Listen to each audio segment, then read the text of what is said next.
All right, Chair, I think we're good. I'll keep an eye on this and let folks in. Perfect. Okay, well, welcome everyone to the Wednesday, April 16th Regional Public Transit Advisory Committee meeting. Calling this meeting to order. My name is Brian Potwin. I am your chair. And we've got a packed agenda today. We're going to start out with some introductions. So let's go around the room, get some folks in the back too. So give us your name, and also if you're a member of the committee, that'd be great. So everybody knows who is who. So let's start this way. Okay, Greg Bryant, I'm a committee member. I'm John Livingston, representing Crook, Deschutes, and Jefferson counties for individuals with developmental disabilities and family member. And I'm Trevor Johnson. I am on the Redmond Regional Advisory Committee. Over to you, Derek. Oh, Derek Hoffbauer, CYC Outreach Engagement Administrator. Jordan Oldie, member of the committee. Yeah. Bob Townsend, Cascades East Transit Director. Megan Crickon, I'm the fiscal administrator at COIC, so I do the grant reporting and money side of things for this. I'm Kristen Reidelberger. I'm a Central Oregon Land Rush, not on the committee. Awesome. Tina Smith, my son and I are both passenger, not on the committee, but I did just become a bus driver. Oh, great. Congratulations. Yeah, Thank welcome. you. Ron Foxton, Bend, Oregon, resident, still to be on the committee. Great. Thank you so much, everyone.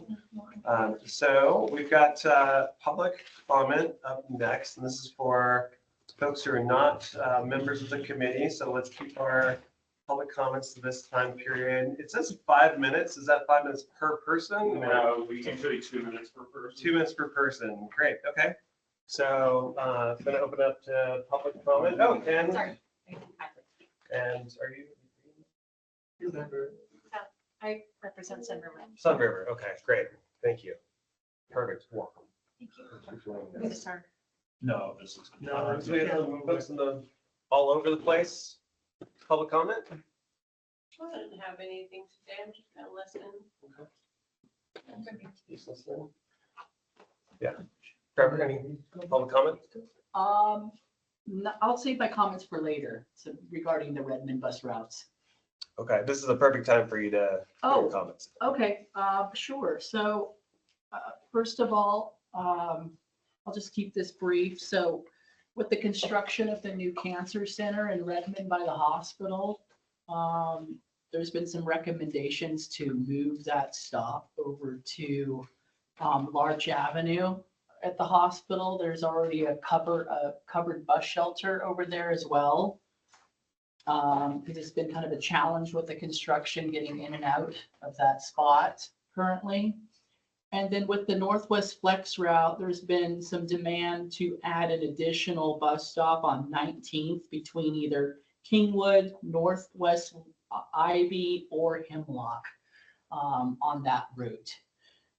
So I just thought I'd throw that in there. I think it would add some more accessibility to those neighborhoods in the area.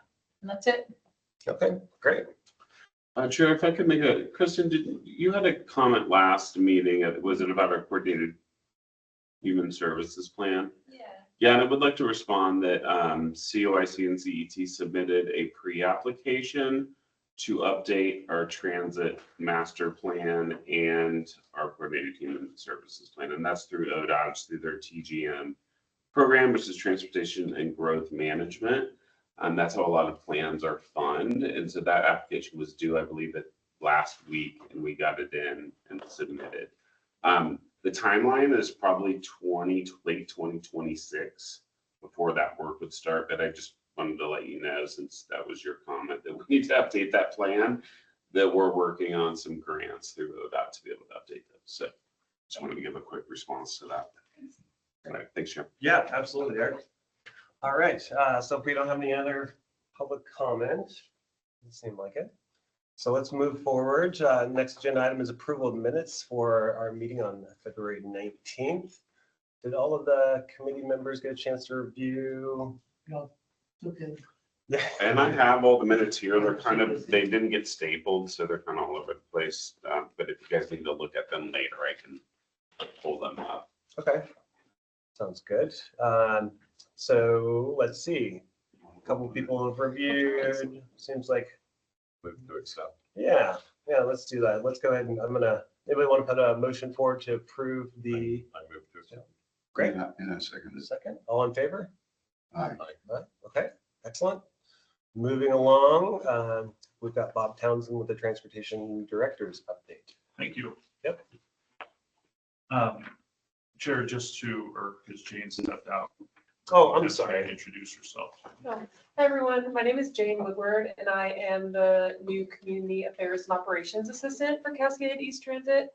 And I'm happy to be here, happy to meet all of you. Probably have a little bit more time afterwards, and I'll introduce myself a little bit more. But yep, happy to be here and excited to meet you all. So Fantastic. I'll be responsible for working on outreach for all of our routes and increasing ridership and making our presence more known within the community, and getting people on the bus riding transit. Excellent. Welcome.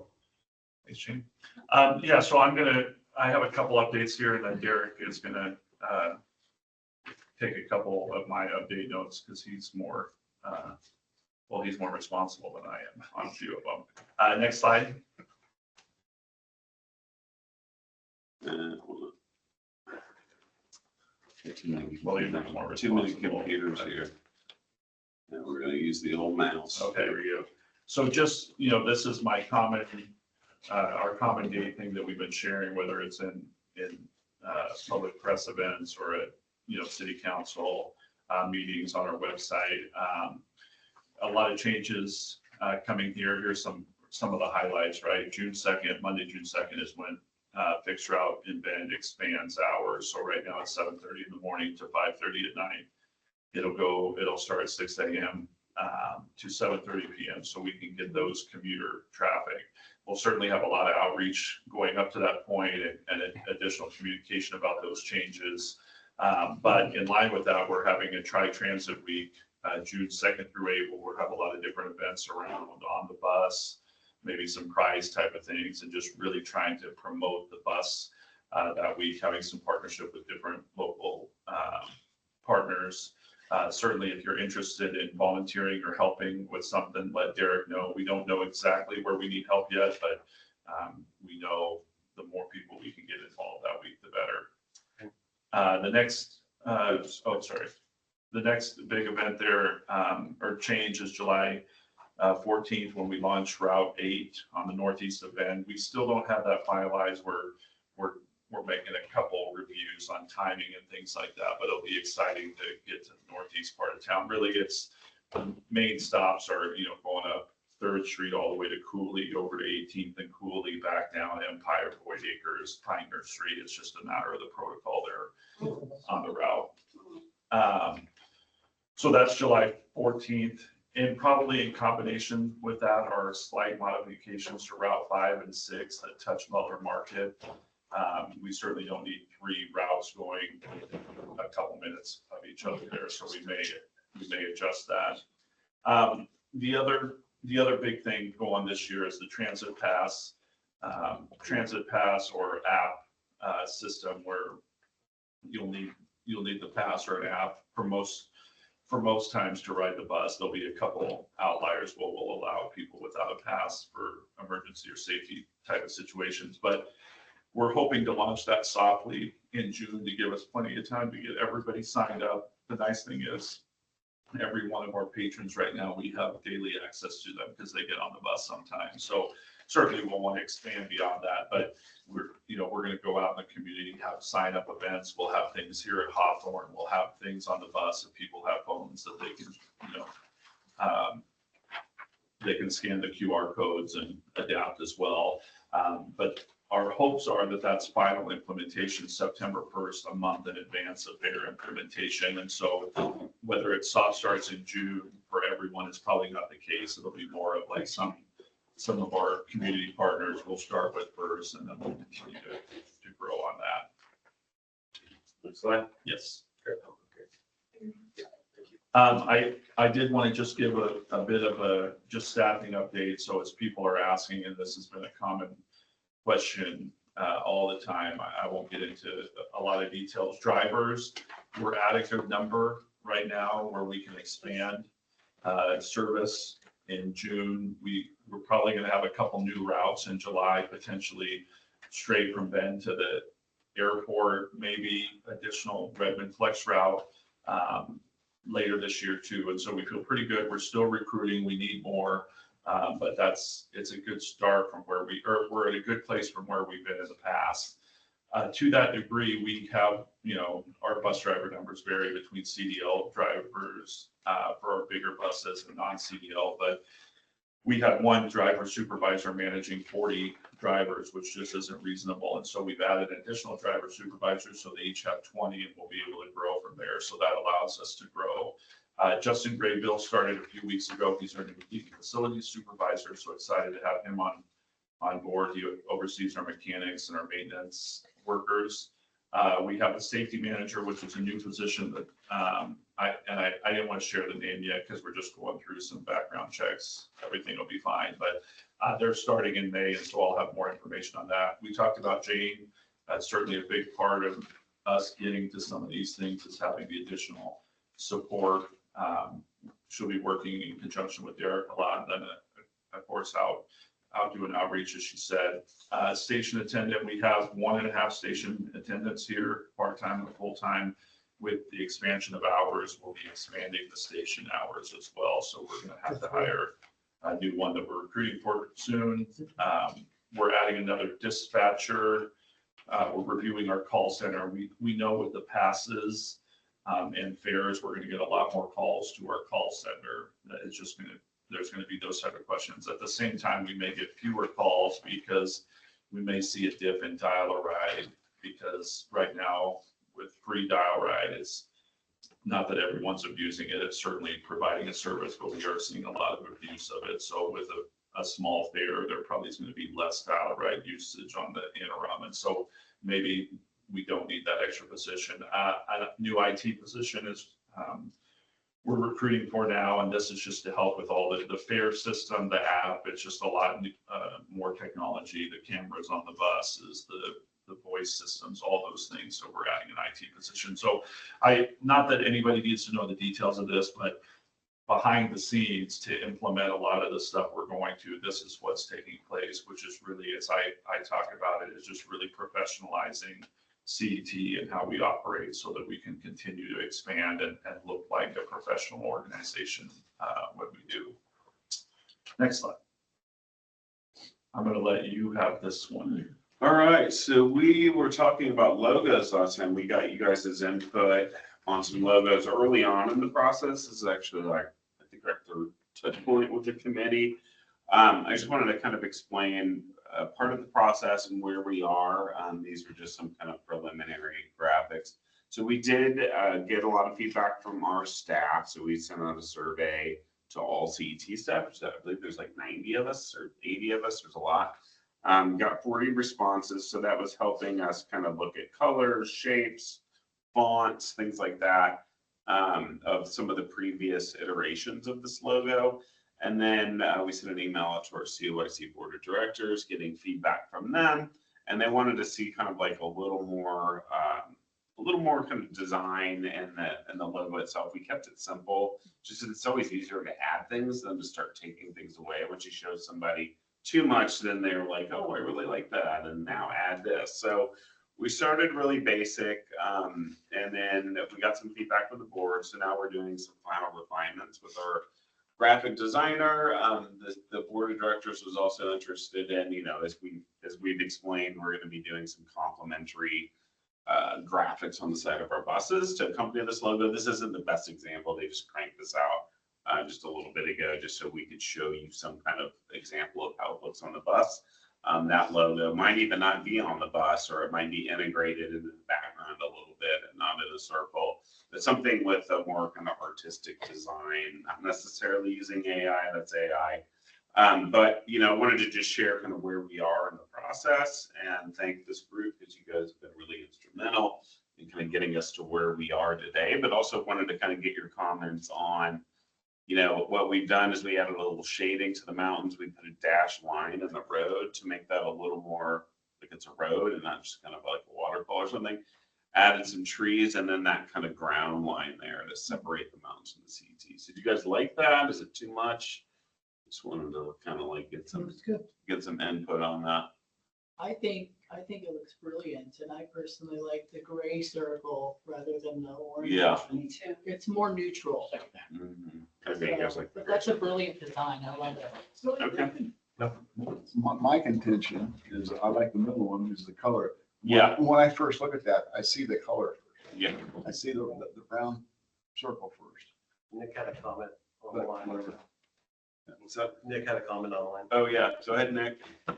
Hey, thank you. I have a similar comment. I really like the colors in the center option.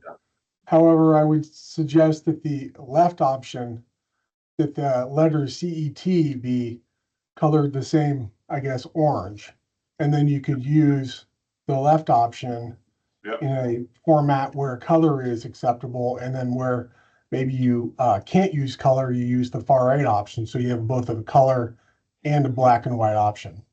Yeah. Thank you. No, thanks, Nick. That's Yeah. true. Yeah, and we did have the orange as the green, but it was just too much orange. And it seemed like the green kind of needed to be green there for the land. Yeah, but I mean, there's so many different permutations we could plug in a lot of different colors. Jessica, you have a comment? Yeah, I just wanted to say that I also like the center option. I think that if that's what you decide to go with, I think that you will find that that color scheme really stands out and becomes very identifiable as being CET. That orange circle, I think, is really going to sort of be definitive. And I do think that it's a nice touch that your graphic designer carried your road design. The line work came down through the E and the T. Yep. Great.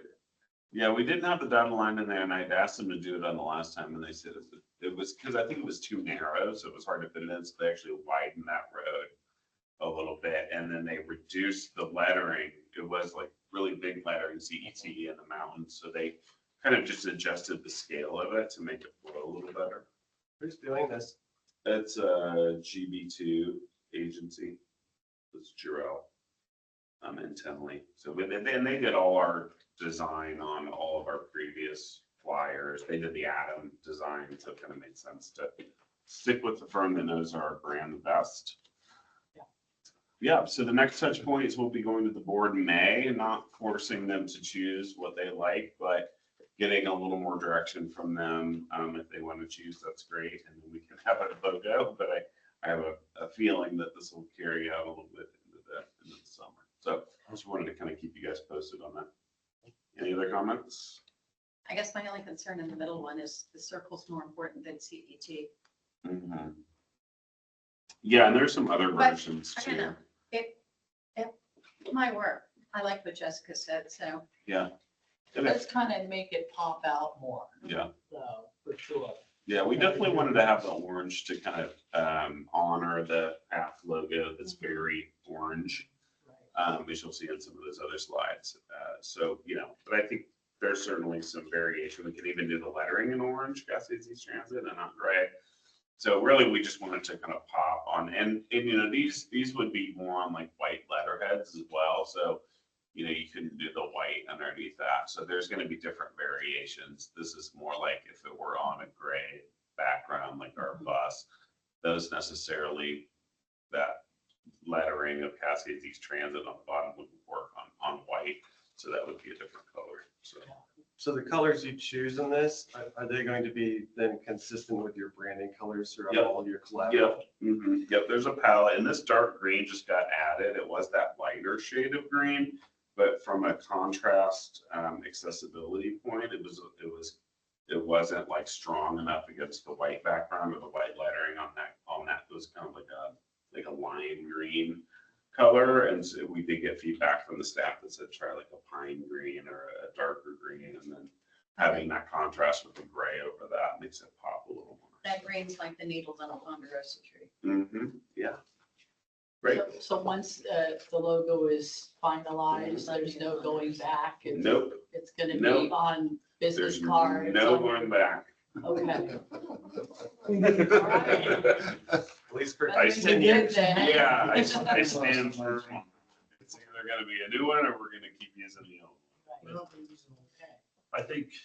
I think everybody can appreciate, respect that, we want to get it right, but at the same time, there's a timeliness to, you can imagine when we have 20 board members, no one's ever going to agree, but yet this is the time we're changing everything. So it's nice that we're narrowing it to something, and then, hopefully we can move on some of it, because our hope is we don't want our new gray buses just sitting out there with nothing, because we don't want to put the old logo on them. And then with all the changes, it'd be nice to do everything at once. Can I go on record as saying I hate the black and white one? Yeah. Yeah, sure. Black and white. The black and white. Oh, one. that one, I really like that one though. I I don't need to go on record saying it. I like I that. feel that strongly about it. I do, I feel strongly. Hey, I think some of it is the black and white option for us is not necessarily for public facing things, but if we have logos and equipment in the office and shops that are just, we're not going to spend a bunch of money embroidering the Right. color, but have something so that they can still feel, but yeah, we Or like we a don't want it.4document or We something. definitely Yeah. don't want it We out need to have a once we color. have the color. Bob, as long as you're the only one who looks at it. Fine with it. Embroider your own. You don't want to look at it. I don't want to look at it. Well, that's, I mean, our logo has a grayscale and it also is white. as Yeah. well. That fits within our branding parameters. So, makes sense. All right, so I have a logo. Can I ask if there's a price on the cost for the pass yet? No, we don't have any, Okay. or I mean, we'll talk about some of that stuff in a little bit here. Okay, copy, okay, Yeah, it's on a future slide. all right. All right, Jerry, you want to move Okay. forward? Yeah, that sounds great. So next up, we've got the draft fair policy review. I think before that, we gotta. We skipped over. I skipped over. I apologize. Yes. The grant updates. Well, do you want me to cover Yeah. this? Okay, so you all know of STIF, that's Statewide Transportation Improvement Fund.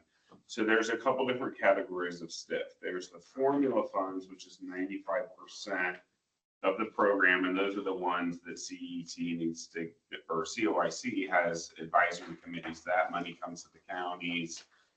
That's payroll tax collected, for the county, that COIC then applies for through the advisory committees.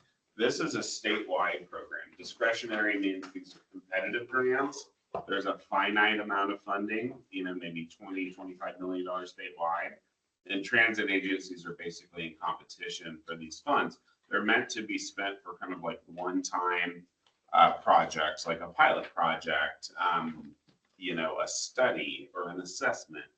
And so these are the awards that were allocated to COIC. We actually did pretty well on this.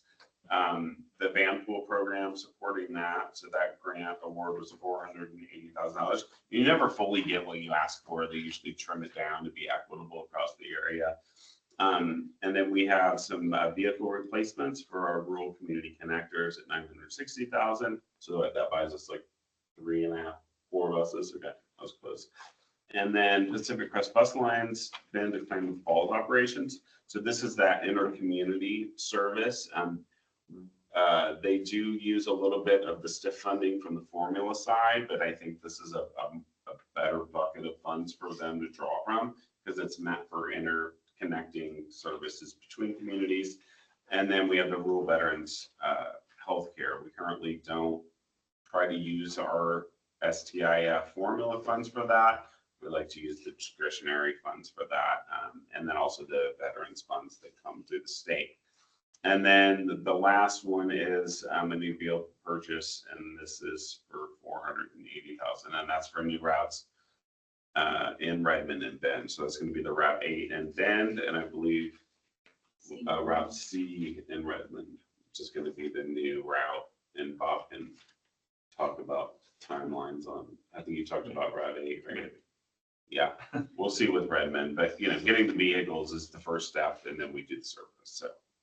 Any questions about these funding allocations? Yeah, so when the money goes to Pacific Crest, that becomes discretionary funds for Pacific Crest, or does CIOC get to tell them how to spend it? I mean, they said they had a specific reason. That's If you recall, straight to them. Yeah. So they're a sub-recipient of us, Mhm. and they're still monitored by ODOT. They're still held to all of the same standards that we are for transit service for that funding, and it's all reimbursement basis. So they submit an invoice with all of their data on it and then pay them. Okay, because when we talked about it, I mean, I brought up the fact that we can no longer use Schmaltz for the northbound Amtrak on their bus route. It really doesn't connect with Amtrak very well at all anymore. And so we've lost that mode of transportation into Portland. And if you're going to go southbound, you're talking about a long wait in Klamath Falls. Oh, yeah. Oh, yeah. And Klamath Falls Station is not a fun place to wait for the train. There's We used to be able to just take the bus to Schmaltz and it was a good connection there. So that's pretty good. What do you got? there's some kind of, I didn't see it. I saw it in a presentation that we sent out today, but there's some kind of system where in more urban areas, you could kind of connect all your transit. So, you know, if you were taking like some kind of train or bus within the city, and apparently that's expanding to like more rural areas. So they're kind of hoping, I think within the state that can be used for things like, you know, where Pacific Crest might connect to Klamath Falls, and then you can kind of time your trips better. Well, we just have the one run a day now, and one way or another, you're going to wait a long time at Klamath Falls to try and make a connection, and you can't make a connection to the Amtrak northbound at all anymore. Klamath Basin Transit is proposing a route that would go to our LaPine hub, and so there may be a potential for an additional daily route where you take our end to LaPine, and there's where I'm actually meeting next week with them on that. Just as it relates to Central Oregon Breeze and Pacific Crest 2, this will be the last time that we kind of choose my words carefully here, that we really are seeking to get them funding as well. In the future, they'll have to compete against us, right? Right now, we include them in ours. It gives them a higher chance of getting it. But as our needs grow, as inflation, there are for-profit entities, right? We need to, potentially compete for the same dollar. So we'll be assessing that a little bit differently in the future. Do we allow overnight parking at the LaPine? No. See, that, in order for it to work for the transit, for Amtrak, or to expand up to Redmond, there's got to be some place where we've got a park and ride that allows overnight parking. Because, right, I mean, I checked into it to use the bus I've got 3 trips coming up, but it doesn't work for any of them because I don't have a place to park my car to catch the bus. So we've got to have some sort, if we're going to use this to connect with longer term transportation, either Amtrak or the airport, somewhere in this system, we have to have a place where people can park overnight. I'll recommend this, and I've recommended it in the past. We need to partner with BNSF Rail and get a commuter train that goes from Bend all the way to Schmaltz for people to get accessible means to the trains. I don't think that we're going to find a way that makes that affordable for people to take or for us to maintain. But we can do bus service, but we've got to provide overnight parking somewhere. And it doesn't have to be free. Probably the best deal you can get for Redmond is $8 a day up at the Super 8. That's the best deal that I'm aware of. So we can charge for that. But there's I mean, got to be generally park and ride or at that level is not transit agency driven, it's public entity driven or city driven. We don't have excess property to use. We're partnering with people, just like when we have the airport route from here to there, it'll be people need to ride the bus here, or at least someone will be dropped off here. We will not be, we can't allow overnight parking because we have no way manage it. But it's certainly something we're looking at, trying to talk with a few partners and potentially on the north end of Bend when we have the hub here on how can we work with another entity that may provide discounted overnight parking to make our services work even better. Okay, in the interest of time, let's move on to the other grant pot. So this is ODOT Innovative Mobility Program. This was a long-awaited source of funding. I believe it was using some kind of their federal. What am I thinking of, Brian? It was a J. The IIJA, IIJA, thank you. Infrastructure Investment and Jobs Act. Yep.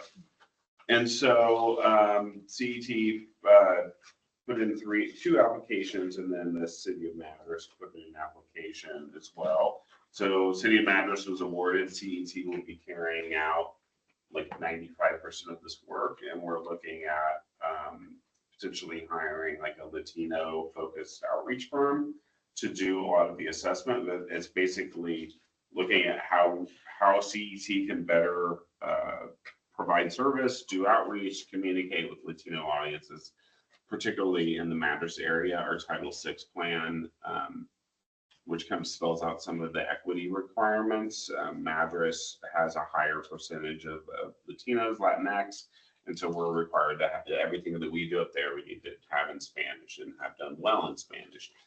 So we're just kind of checking the box now. We kind of do that baseline amount, but we're really looking at how we can more effectively engage Spanish-speaking audiences and really increase the bar to get, more of this focus on our buses and going to community events, schools, things like that. And so, this is a process to learn from their community about what kind of materials they want, what information is better translated, how we can improve our maps and things like that. So it's a study that's going to help us kind of guide our materials development design process, as well as connect us with community members who want to do that advocacy on our behalf in their communities, and we can share that messaging, what resonates and things like that. So Are these federal funds that are sent through ODOT? they are, yes. Do we have the money in hand? Yes, they are obligated.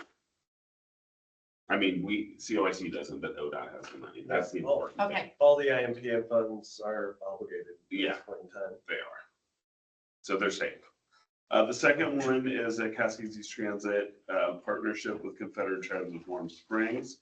And then Bob, this is your special project, so I'll let you talk about this. So this is, 199,000 doesn't go very long, but it's probably 15 months worth of a bus route. And this will be a new internal to Warm Springs pilot project to see about future expansion for us. And so it'll be, Warm Springs, Canida, Simnasho type of route to help connect people to the Canida Resort now for work, and just get people from Simnasho into Warm Springs so they can catch the bus to Bend. And so we're excited to have that. That's a big deal. One of the other things about Warm Springs is, and this is just a small one here, the 200,000, but Warm Springs, there's several federal grants that they'll qualify for from that are based on, or for tribal specific grants that are based on income and things, and Warm Springs scores the highest or lowest, however you want to look at that. That our hope is to get into a multi-million-dollar ask after this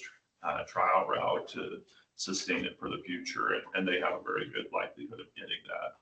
Again, that's from federal though, right? Correct. Because that's exactly the type of program. Both of these programs are exactly what the federal government is pulling back on right now. Yeah, some of the tribal transit grants are, I agree, there's a lot of gray area and things. Some of the transit stuff is untouchable from a legislative standpoint, where other things were administrative rules and stuff. So some of this will still be coming out. Now, there is a point to be made about like which states it may or may not go to based on other things, but we feel generally confident about some of the transit funds maintaining. They're taking a little bit of a pause, but we've heard that they're just on hold and they'll be moving forward at a time in the future for transit anyway.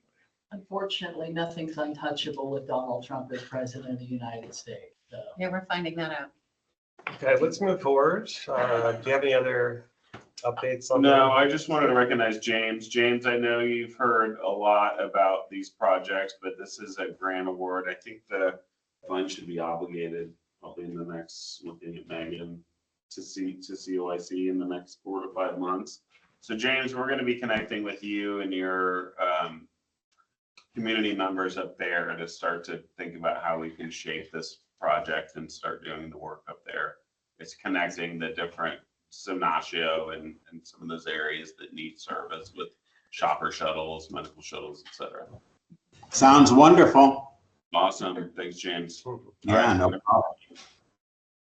Okay, Bob, this is back to you. Okay, so this is the complicated part. I apologize for the boring nature of some of the documents, but I do want to get feedback today and kind of explain what the next steps are as we move forward with FAIR. So if you could move me to the next one. I gotcha. It's a very sensitive mouse. Okay, so She's in charge. you have one document in front of you and you'll have a second one in a little bit, but the Federal Transit Administration requires every transit agency to have a policy on how it implements fares. And when it means implements fares, it's on the public process of saying we're charging fares. They don't tell you what it has to say. They don't give you any guidance on timing or anything like that. They just say on the record, you have to have a policy that tells how you get to fares. And so we somewhat had a policy from 2012, but it really didn't meet all the requirements of the law, and it was very complicated. So there's two parts to this. This is just the fare policy that doesn't talk about the fares at all. It just talks about the purpose of them. And then next slide, Jane. And then it has, you know, how do we put in there, the federal law requires like, how do you solicit public comment? Do you have a public meeting and things like that? So we've outlined these provisions that are just, hey, we're going to use this meeting. We're going to use our website and post things, right? It's just all those facts of how you would implement where people can, you know, provide comments on. And so like in this example, and this is an excerpt from the memo, it talks about how we'll post it 30 days in advance on our webpage before it goes to the board for a vote. We'll present it at various public meetings. We'll present it at RPTAC every time. We'll, you know, city council, commission meetings, wherever we can, will be shared on, you know, buses as we see fit. And we'll also use press, you know, as we can. And so it's just the background to that. Our next slide. And then it also, the other component about the law requires a public hearing. And so what we put in the public hearing is that we'll either hold it at the central or COIC board meeting, or we'll hold it here in advance of those changes. And the reason we're doing it at both is certainly RPTAC needs to provide feedback on this. The board is going to approve it or edit it for approval at our May upcoming meeting. We're assuming, and I'm assuming, that the board wants this flexibility. Like, so this first time that we're going back to fares after not having them forever, probably want the public meeting there. If we're changing the fares on one route, you know, 20 cents or something, probably don't need to do that at a board meeting. We probably can do that one here. And so that's why I listed either or. But again, this is just to get your feedback. And then we'll share with the board about, does everybody see this as appropriate? We have the other normal public hearing rules, like just like this meeting, we post things 10 days in advance. Or sorry, not this meeting, but the COIC board meeting has a 10-day rule. And then we'll meet all state laws regarding public meetings. And so very formal document as far as it doesn't have a lot of substances. Well, how do you decide if you're charging fares or not? How things are like those things. It's really just like, what's a fare increase? How do you define it? What's a major service reduction? Because that's the other component of fares. And then how are you going at it publicly? So I'm happy to take feedback orally here. I'm also happy to take feedback over the next 10 days via email or calling me. But again, this is just laying the groundwork so then we can get to the fare guidelines. And the purpose will be if we don't have this, then we can't move to the next step of even what fares are, because the board has no way of adopting a fare policy. Now, we've been okay on the rec routes. We've been making those changes the last couple of years with their approval because those really aren't governed by FTA. That's how we got around. But certainly any of these changes are governed by FTA. Okay, I got a It'll be question. done here first. That it won't be voted on. It'll be a board approval, but it'll be feedback here first. Okay. Okay, I was just wondering, can we vote on it here? Do we probably look at it before the board does, or how does that work? Correct. Yeah. So one of the provisions there is that we present fare increases here to Here get first, feedback okay, before it okay. goes to the And board. then we sort of vote on it and say that we agree with it or not. Yeah, if we agree The or, board's actually the one that's the. yeah, what's challenging about us having full approval is because what if we're just increasing a fare in Warm Springs? Yeah.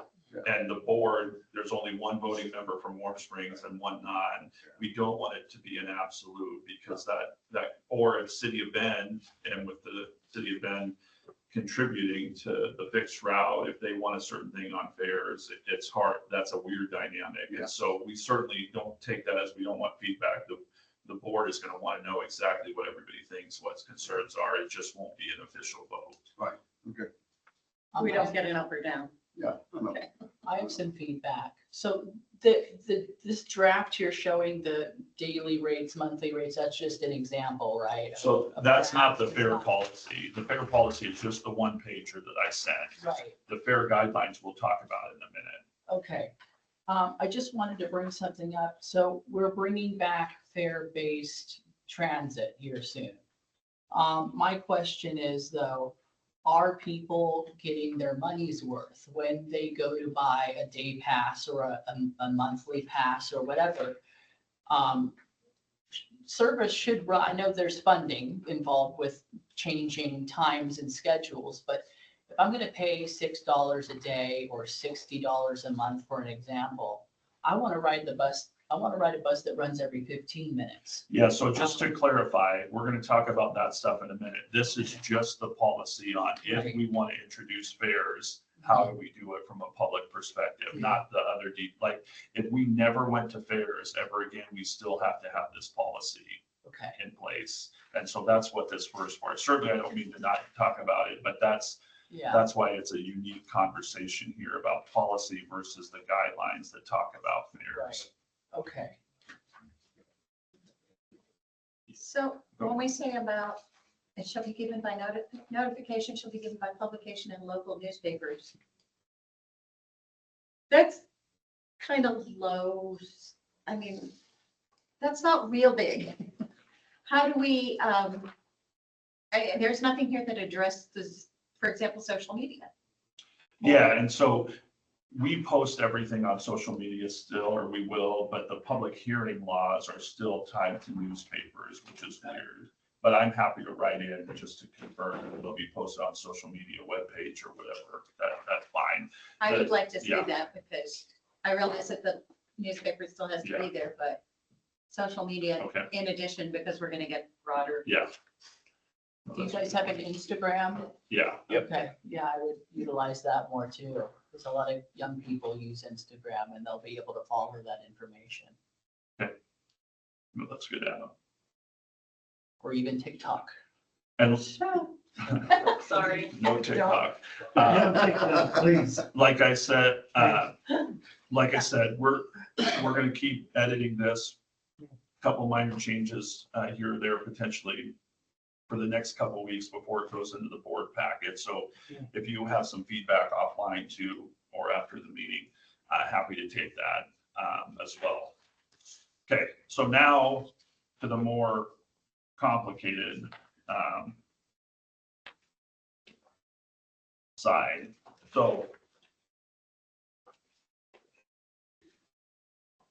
So that's our fare policy. The board will be voting on that in May. By the end of that May meeting, we need a fare policy no matter what. Just we have a federal review coming up. Whether or not our old policy meets that is questionable. So we just want to get that done.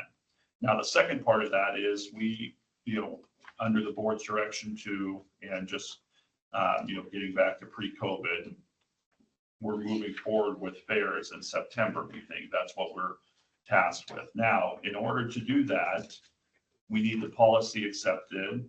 And then now we know what rules we have to follow. And so the intent there is just with the 30 days and some of that, let's say there's no issues with fairs. The policy will get approved in May. The board is going to generally look at these fair guidelines and the fairs we have proposed and give us major feedback. Because in this type of situation, we don't want to start a 30-day notification on a fair if we generally don't have buy-in that we're going to move forward with it. So it's a unique thing. But so they'll be seeing this document in May as well. They will not be voting on it. They'll be providing guidance so that later in the summer, we can pick meeting times that associate with, here's our proposed fairs, here's the 30-day notice, here's the other meetings we're going to gather all that feedback and take it to a board meeting. We're thinking sometimes summer meetings are canceled, so it'll probably be the August meeting is how we're thinking right now, but that'll be up to the board too. And so this, again, today, providing feedback on the amounts, it has several different several different spots. I'm going to touch on a few of them here. Next slide. So I think at the meeting I was gone last time we talked about how are we getting to fairs and what they are, right? It's not that complicated reinstituting them because they're not forever. We could change them in 2 months, right? It's how do we get a baseline? And so we used a lot of different things. What did we have before? What do similar places in Oregon? They may not be similar in size and things like that, but what does Rogue Valley in the Medford area? What does Chariots in Salem? What does Lane in Eugene? What does TriMet have? Everyone is between 175 and 225, a fixed route, right? And they all have supplemental funding and we don't, but we're still choosing to be right in the middle of that at $2, and they all have other tax bases. So if anything, yeah, we could probably propose higher to get to the same percentage of fare recovery that they have, but it's really a placeholder, what works for us. Fixed numbers are easier for us than $1.95 or something like that. Yes, all our routes could, most of these have, in TriMet, all the routes are similar. You're going from point A to point B. They don't have intercity connectors. They don't have other things. So certainly we could have something different for our community connectors, but we're not proposing that at first. That actually costs us more to administer. And until we are comfortable with the software, we don't want to go for that. So these different colors there and in the packet, you can see them better, are just what other people charge. And so that's kind of the basis. We've also looked at when's the last time they increased it. A lot of these haven't increased it for a while. Increases are coming. So it's just a good reflection that like, hey, we're in the wheelhouse of what we think is relevant or compared to other things. Now, maybe not for the service provided and things like that, but certainly,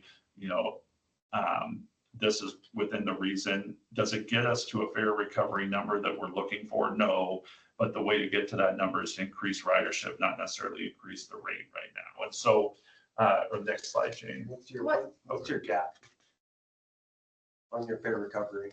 How, like, $5 a ride? Like, what are you trying to get to?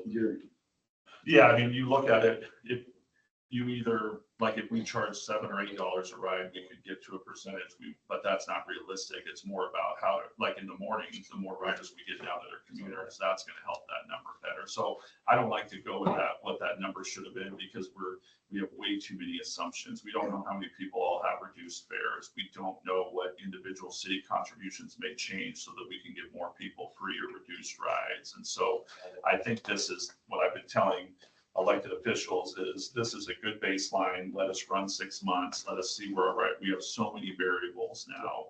I hate to say that I don't know where it's going to be, but just doing a fair projection is very challenging.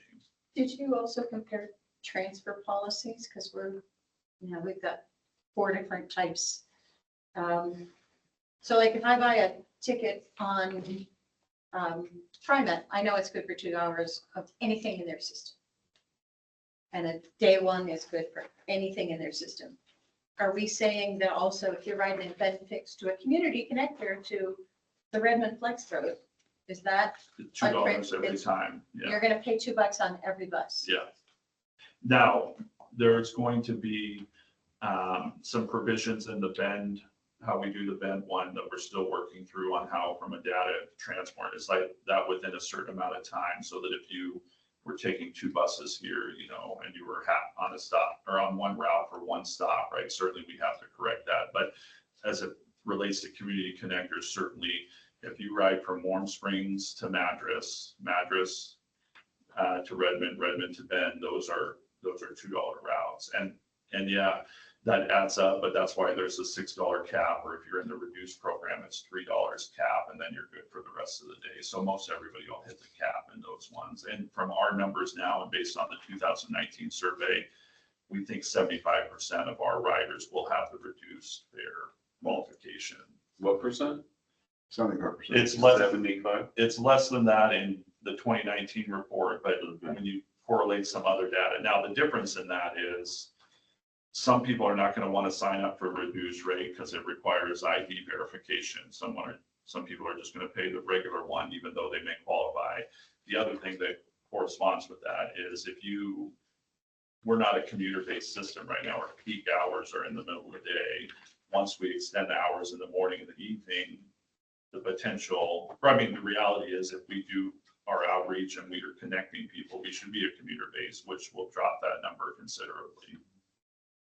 I wanted to put some feedback in. Yeah, I'm gonna go through it and then I'll have Okay. feedback then. Next slide. So of course you can all see the table. These are our proposed ones, right? The recreational routes are separate because those are really by the vendor too and in discussion. The $2, like I said, is based on other routes. Max daily rate is normally everywhere you go, it's 3 trips, right? We have some unique things to the point you made, Eileen, about how do we, what counts as a max daily rate. We're doing some of that. Until we have a vendor on board for our transit pass system, we don't know what's feasible and not, but we certainly, it's about the money, but it's not about the money too, right? It's about managing a system, right? If somebody doesn't pay an extra $1 for a ride, that doesn't matter to me. It's the ease of the system. It's getting new riders. And so we want to be really flexible on these types of, hey, I shouldn't have to, just because I hit my card 5 times, I only went 4 blocks on 5 different buses. That's not maximum rate. So we're going to work through that. Dial-a rides are by law can only be double what your fixed route system is. There's one-offs to that, but we're not going to touch those right now. Again, some of those just take more to administer. And when we talk about fares, and this is really important too, is fares are, yeah, certainly they're a revenue. If we don't have them, it's one less, pot of money. In our case, let's just say we make 750,000. That's 7 routes we couldn't afford moving forward. It's not nothing. So it's important for that. But in our case, the most important aspect is dial-a rides are costing us a lot of money. They're free right now, so the public is taking advantage of them to the point at Redmond, like we're just taking a lot of kids to school in the morning. We're not serving some of the communities that we should. And once you actually put a fare to them, it helps police that a little better so that now we're serving the people. And so that's another reason to get the fares on the fixed and flex system so that we can charge fares on dial-a ride, because a dial-a ride, we're only charging $4, but some people have 50 trips a month because there's no reason for them to coordinate, doctor and a grocery trip. And they're just doubling up. And each of those trips costs us about $20. So we're, technically losing $16 every time. And so I just want to add that in. It's another reason why we have to get the fares. So that's one part of this guidelines. Next slide. The next part is in the guidelines is who do we give reduced fares to? And like I said, reduced fares are always half. So a $2 ride is $1, a $6 max trip is $3. On everything except dial-a ride is not affected by reduced fares. The cost is the cost on those. And so these lists here are pretty general. They match what we had before. There's a couple different inclusions from, certain density council people want certain things. And again, persons age 60 and older. Some places it's 65 and older. Medicare card holders is generally universal. Supplemental security, social security, disability is universal. Disabled veterans is universal. Students, this varies. apart, across transit district. FTA has a definition of people with disabilities that's required. Low income is another one, and I don't have the details on the low income here. I certainly can provide, or they're in the printout about what defines low income. It's the same thing TriMet uses. It's the same thing City of Bend uses for the reduced utility program, the transportation fee. And so we're not making up any of these. These are common things for how low income is determined. But these are the individual fare reductions right now. And certainly, as we comments in the end are certainly going to be about fares, but also if you're like, well, how about these people? Next slide.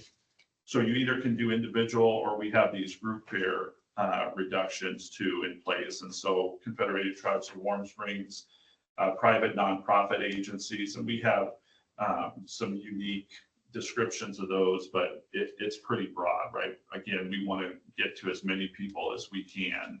It's not, I don't care about an extra dollar here or there. It's how do we get this service to people who need it. So we have that capability. You know, this is the Shepherd's House. This could be the Latino Community Association. It could be anything, right?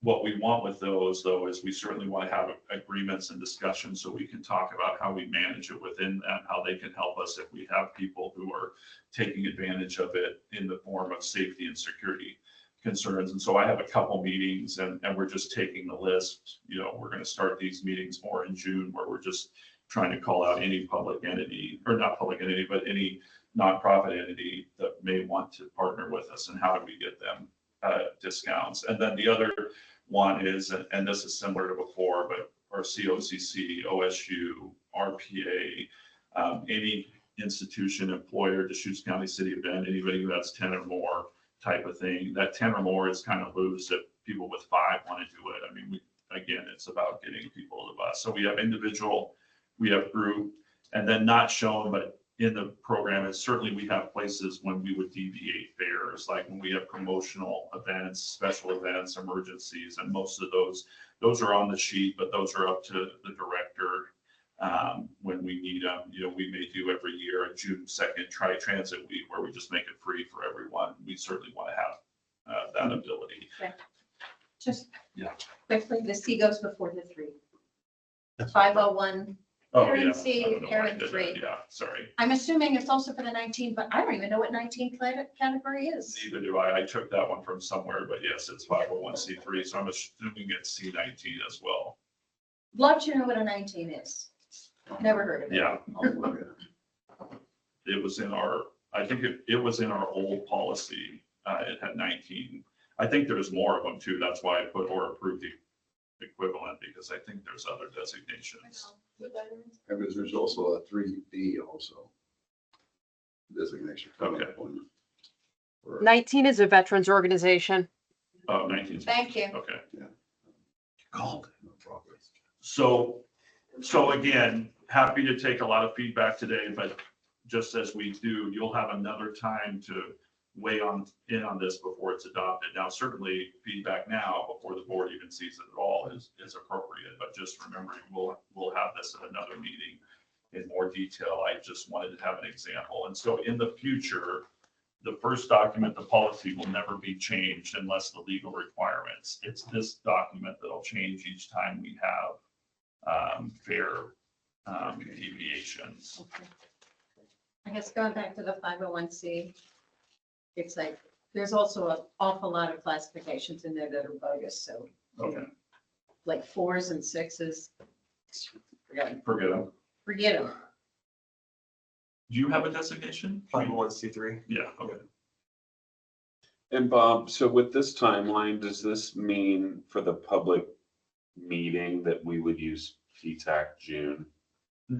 I believe, and we'll ask the board, Okay. I believe they'll want to have the first public meeting for this major thing. Okay. Or they may say, we want you to have 2. Okay. That's kind of that. You know, this is a whole thing. When we do it in the future, what's probably going to happen is, hey, Ben Redmond Airport shuttle or bus route isn't making money to pay for itself. We need to make it $11.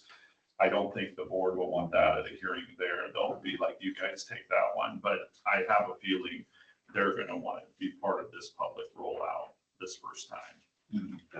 So thinking about that, Brian, I mean, I don't think we'll get a lot of extra people here, but we might want to just become prepared for members of the public coming in. Sounds great. If we do have this be our public meeting for that. I mean, I think this is a good forum for it, as long as the committee's okay with opening up to some additional folks coming in and potentially commenting. That could be fun. So again, happy to take feedback now, general conversation, happy to take it written too. Just want to make sure that what people think, and generally we've been sharing some of this stuff at a lot of meetings. It's not completely new. And then just quickly checking in with CET staff, time-wise, we're a little bit behind. Yeah, we got a comment from Jessica real quick. Jessica? I was just curious, in those group fare reductions contracts, so my limited experience is through, I have a kiddo that goes up to RPA. He drives now, but before he did, he was taking the bus back and forth between Bend and Redmond. And he, when he enrolled there, we were told that his student ID was his bus pass. And so I was curious what that arrangement is with CET, because my understanding was that there was no fare, but we were obviously in a no fare situation. So I was curious if historically it had been no fare for those students prior to COVID, and then if the intention is to keep it no fare going forward, or if that is part of the reduced group rate. Yeah, so RPA is a very complicated one because they're getting federal dollars for transportation of the students that they funnel through us still, even though it's free now. And so a lot of these, and I'm assuming RPA will be the same, OSU, COCC we've met with will be a similar one. They may make it free for their students, but they'll pay us behind the scenes, right? So, we're just saying as a whole, we'll give all students $1.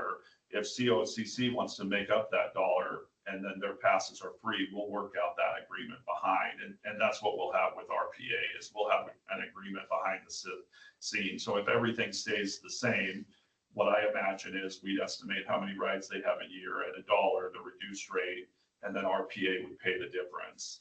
As far as the ID goes, our system is going to be such that we can add in IDs that have barcodes on them or other electronic scanning features. That's going to be very complicated and may not happen at first. So we still may issue a transit pass and just mark it as RPA student, it's free. But more than likely, we say these transit passes, a lot of people don't have phones, but a lot of people do, right? The phone is the way to go. We don't need extra cards, right? If you have a phone, you'll just have the pass on your phone. But I know that's complicated, but most of these schools, it'll be free to the students, but someone will be paying it behind the scenes. That makes sense. Thank you. So is this a good time? Yeah, sure. Okay, so I'm concerned a little bit with the consistency of ridership and possible decline in ridership, only because a lot of people are going to say, oh, well, if I'm paying $6 a day, I want to make sure I can get on a bus every 15 minutes rather than 30 minutes, get their money's worth. Also, I would really recommend that because, paying this per day or this per month, I feel like it might be slightly a bit of a ripoff. Because people are going to complain, oh, well, I'm not getting frequent enough bus service to be paying for it. I would also throw in there running of intercity routes on Saturdays. If we're going to start paying for this service, people should be able to get where they need to go on weekends as well. Yeah, I appreciate that feedback. There's certainly is it worth what you're paying? What I would only tell you, if we don't pay something, the routes will go to every hour, right? So that's this conjunction, we're okay, the storyline is the same. We can share a lot of dollars. We're okay now because of COVID relief funds, which are going away. We are not sustainable moving forward without fares. And when we charge fares, yeah, I would love to be able to collect enough where we can add more routes. The fares is just to sustain what we have. Now, if the payroll tax goes up this year in Oregon, it's 0.1% now. It's proposed to go to 0.18 in the first transportation package. 0.3, 0.5, is what some proposals are. When that goes up, then certainly what'll happen is we'll be able to increase service, but the fares are just to sustain without knowing how the payroll tax goes. And so I think that's the dynamic. And then this is just real quickly, this is my transit card for Vancouver. So you could do something like this where it's got a chip in it and you can just tap on, tap off. I don't know if that's something you guys are considering. Yeah, that's what it'll be, Right. but, and we'll have the transit passes, but again, like, if you have a smartphone, Right. the preference is to have it on your phone, so we're not Okay. dealing with cards and, yeah. Makes And my sense. card's not working, I lost my card, you know, Yeah. versus, Okay, thank you. thank you. We didn't cover the deviation section, and I just wanted to Yeah. know, does that always have to go to board approval, or? No, so what I'm When looking it's at is, deviations, we can. the have- deviations are so that we can do it without a formal approval, Right. right? Yeah. I wasn't clear about Yeah. that from the wording. Thank you. Yeah, I was curious about the 50% off reduced fare program that applies to the annual passes too. I was wondering, even at 250, for some of the low income people that might be still like have to pay all at once, would there be an option for like staggered payment or something? Yeah, there would be. A lot of places don't even have the annual pass for that. They just make the monthly pass as if you multiply it by 12, it was the annual. But we are going to have businesses and things who want to purchase annual passes for staff. So that's why we've included it. But generally, and that's why there may be a little bit of variation on the monthly to annual. You want to make them about the same, but a little benefit because it's easier for us to administer. But yeah, to your point, most people don't. The annual pass is not when we do reduced programs, it's too much for people to pay at once. There are programs, I'm trying to see who was here today, but some people have where another entity covers or they qualify for transportation fees. And so they would buy an annual pass through that program too. We do that for the developmental disability. Okay, any other comments? Well, just one quick last thing. So if, let's say in a year or two, you're seeing sustainable revenue from the fares that you're getting money from, then could you say, okay, well, let's run buses a little frequenter at that point? Can we Yeah, so run it from we 30 don't, minutes down to 15 minutes per route? yeah, I mean, we're not making money. So Mhm. whatever revenue we have, that's what our budget is. And so Okay. it's just going to continue. If we, if the payroll tax increased to 0.5%, we probably wouldn't charge fares at all because it would cover all our things, right? And so if people are paying taxes already to ride, for reduced rates on transit, then why would we? But we're just not at that rate. And so Okay. it'll be a continuous discussion. Okay. I don't think, $2 a trip, $1 reduced is not ever going to get us to making so much that we're really expanding it. It's just going to fill the buffers of inflation and, the cost of fuel and things like that.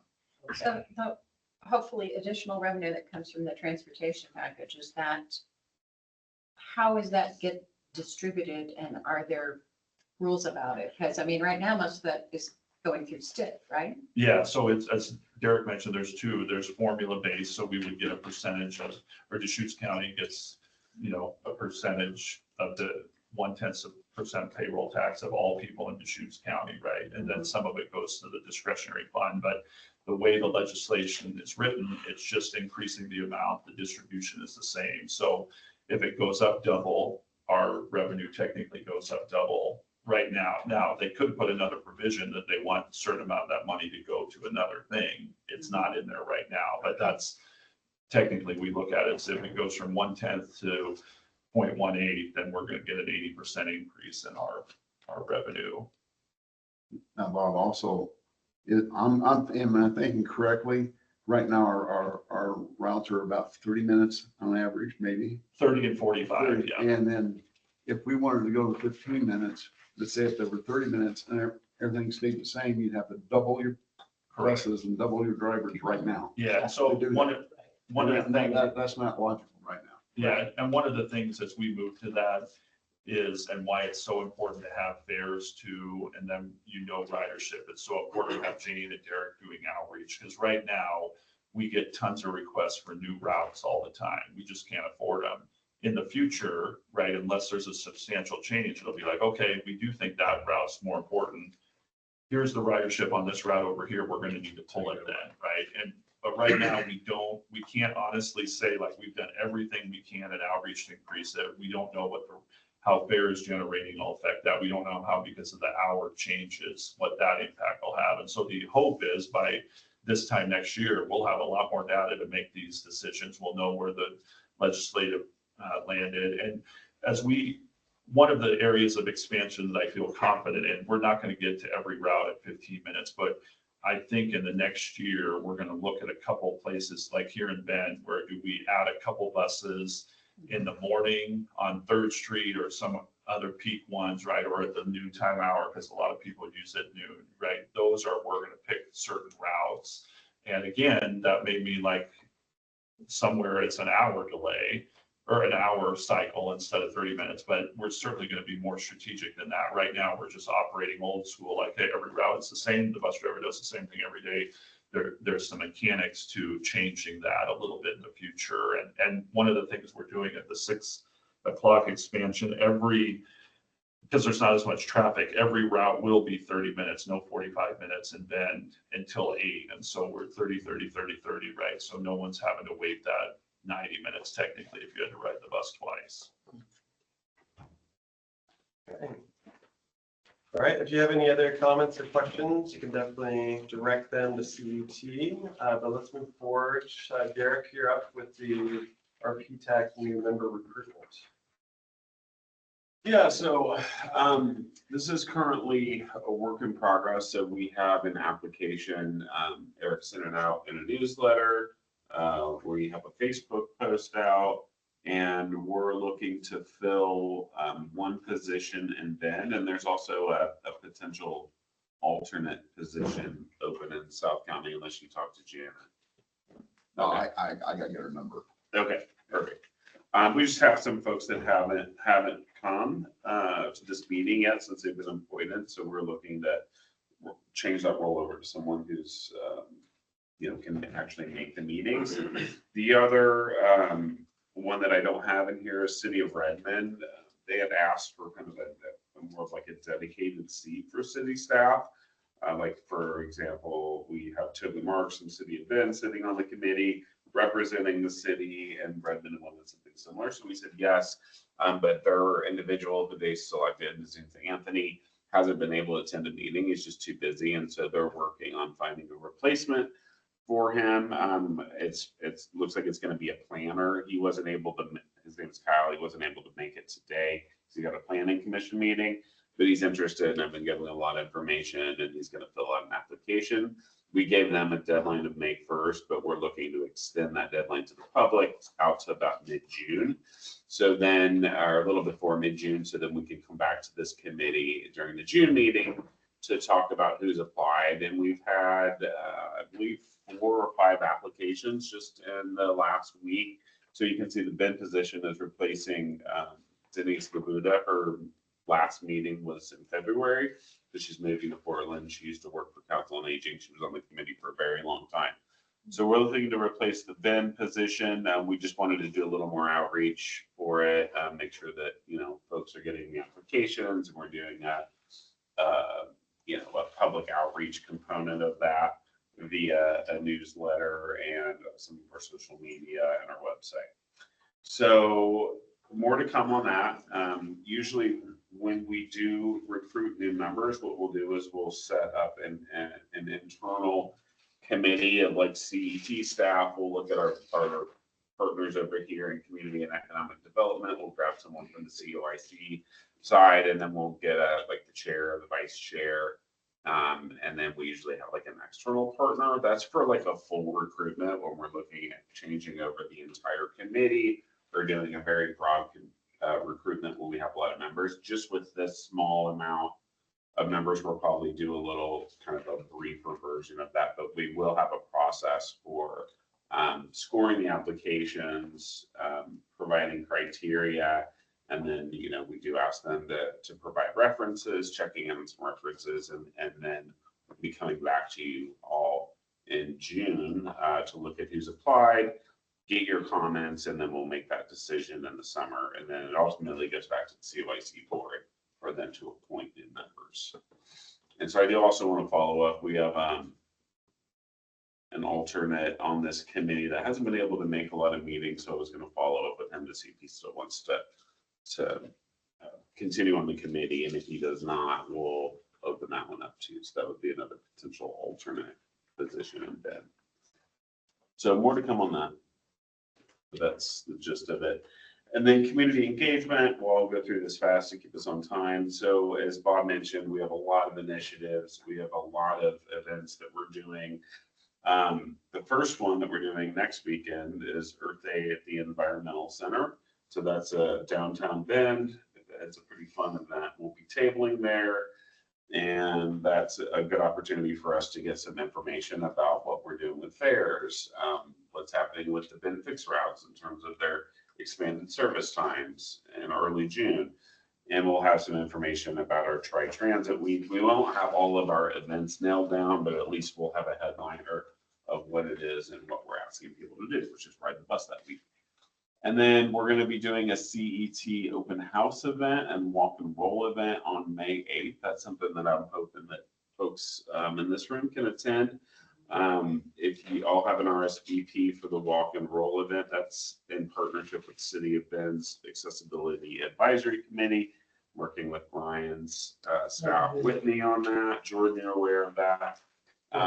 It's looking at some of the improvements at Hawthorne Station. The open house is just a general pop-in. We're going to have some information from the city and some consultant teams that have been doing the work in this area around transportation infrastructure, particularly the 2nd Street improvements, the Franklin Street.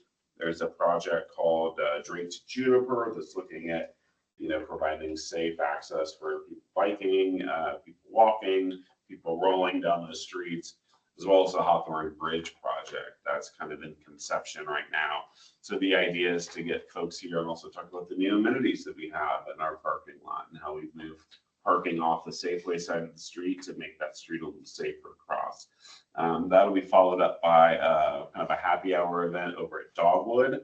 I went over there the other day and the streets all kind of dug up, and it's going to be hard to connect, but we have an alternate route if they don't get that work done that we can take, because one of the sidewalks is good. So the goal is to kind of look at some of the infrastructure around this area, do a short little tour. We'll have a couple city councilors there as well. So more to come on that. We're going to have a flyer that we're going to be pushing out, but like Jordan, if you want to, and anybody else is invited, just shoot me a quick email if you want to attend that walking event, because we do need an RSVP for the happy hour. And then we mentioned Tri-Transit Week. That's June 2nd through 8th. We're going to be doing a lot of events for that on specific days. So kind of stay tuned. We want to use this group as a way to, if you guys all want to volunteer, or John, you guys want us to, come up and do something at one of your facilities or some outreach, that's what this event does. Celebrating transit, showing people how to ride the bus. We're going to have those expanded times in June starting that week. So this is a great opportunity to reach out to businesses, to commuters, saying, hey, we now have transit in Bend that starts at 6 in the morning. I have Go to ahead. leave pretty quickly Yep. to catch the bus, but I was going to say I'm very interested in helping volunteer Yep. at some of these. And then also possibly getting some pop-up events in Redmond Yep. as well coming here soon. We're going to do the senior center. It's going to align with their first stop Friday. Is So that if you- this coming month? I think they're doing it every month, but I'm probably going to wait and do the June one and do a bigger splash there. I went to the Okay. last one that was a very. Well, let me know, because I I will. can be available as Yep. long as I leave June 23rd and I'm Okay. gone till August 19th. Trevor, June But- 23rd. Yep, I will engage you for sure. Thanks, Trevor. But I will be able to attend meetings virtually if I have to. Perfect. All right, thank you so Yeah, much. Thanks, Trevor. And then with that, I'll let Jane talk a little bit about the route-specific outreach. Are we kind of back on time, Brian? Yeah, we're right in there. Okay, yeah, talk fast. So. Northern BC, so, yeah. Jane's been doing, I'll frame it up for Jane. She's been doing a lot of work on this, what we're calling route-specific outreach. So that's looking at a route in Bend. What businesses are on that? What partner organizations? How can we activate businesses and organizations to, talk to their staff or their employees or their students to say, hey, let's start riding the bus places. And that really kind of coalesces with this increased frequency in bend. The focus right now is going to be on these bend routes, but we're also going to, take this to our rural areas, our regionally, after this big summer push, get out to Crooked River Ranch, get out to Madras, get out to Warm Springs. So Jane, do you want to talk a little bit about some of the work that you're doing on this?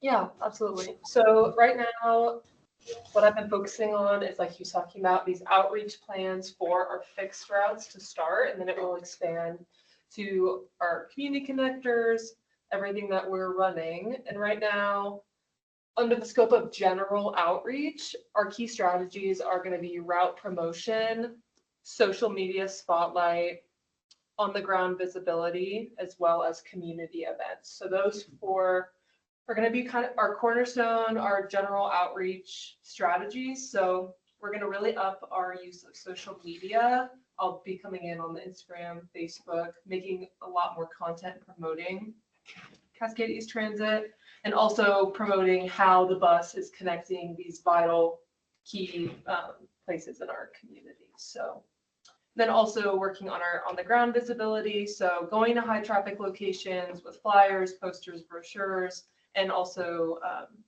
partnering with some of our community partners and businesses. And then for each route under our umbrella of key strategies, we're doing some specific touch point outreach. So for example, for Route 2, some of our specific touch points are the library, the Boys and Girls Club, and let's say the environmental center. So I'm planning strategies for each of those locations, including, event collaboration for the Boys and Girls Club, working with some of their youth programs to help distribute these youth ride passes. So especially as we're instating routes and getting people signed up with cards and getting them all signed up, I'm going to be on the ground going to these specific touch points and working with these businesses to get either kids signed up or people at different locations. So pretty much to sum it up, that's what I've been working on, is just really making all of these outreach plans and then gotten most of them done. And then I'll be getting out there and making it happen. So we're able to track our usage and up our ridership. So especially going into Tri-Transit Week and then going into fairs and all that. So yeah. If anyone has any questions, I'll take them. Okay.